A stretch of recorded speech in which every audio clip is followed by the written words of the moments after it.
Hello there. Now there's a new meaning for the three-letter abbreviation normally associated with our EU-loving national broadcaster, the BBC, Boris Bashes Chequers.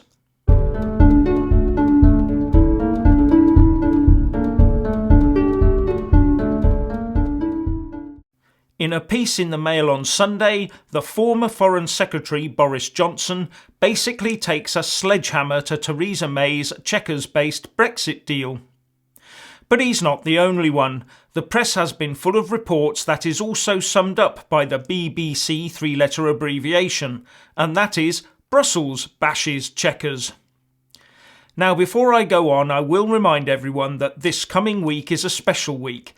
It is Battle of Britain Week, and the Royal Air Force is 100 years old this year. And some will be holding Battle of Britain parades today, and some will be holding them next Sunday. I have just returned from attending my local parade this afternoon. This event remembers the bravery and sacrifice of the mostly young pilots who took to the sky suspended in wood, wire and fabric to defend our nation against a foreign power intent on our conquest. They knew the risks and they knew the horrors, but still they went. So it was heartwarming to hear that one of those heroes, one of the few, the now 99-year-old World War II ace Archie McInnes, who lost an arm when he was shot down in Africa in 1941, was taking to the skies again in a two-seater Spitfire. We owe those people so much.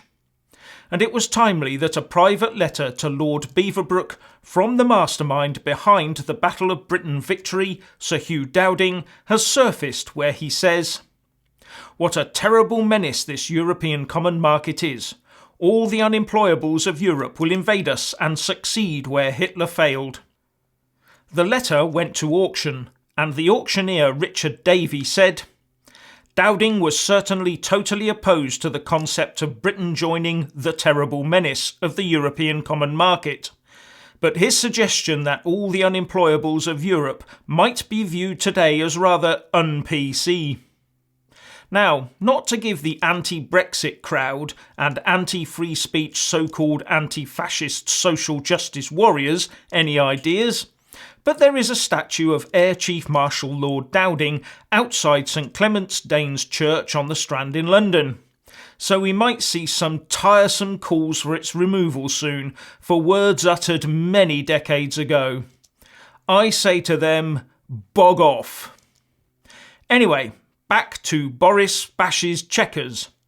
His colleagues are lining up to condemn him because he told the truth. He didn't sugarcoat the situation, nor did he couch it in PC speak.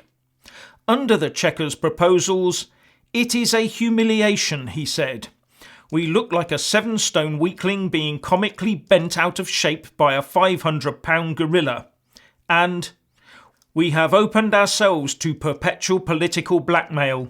We have wrapped a suicide vest around the British Constitution and handed the detonator to Michel Barnier." Then, after bemoaning the way that we have managed to let ourselves get stitched up during these misnamed negotiations, he ends up saying, "In a weird, semi-masochistic way, we have created the means by which the EU can bully us. We have conspired in this threat to the Union. We have put our own heads deliberately on the block. It is time to scrap the backstop, fix the borders for frictionless trade, and get back to the open and dynamic approach outlined in Theresa May's original Lancaster House speech, with a big Canada-style free trade deal. Otherwise, we should tell our friends they won't get a penny." The Home Secretary, Saeed Javid, who campaigned for Remain, said that Boris should think carefully about his language. But Sir Alan Duncan, who campaigned for Remain and was until July in the Foreign Office with Johnson, tweeted, "For Boris to say that the PM's view is like that of a suicide bomber is too much. This marks one of the most disgusting moments in modern British politics. I'm sorry, but this is the political end of Boris Johnson. If it isn't now, I will make sure it is later."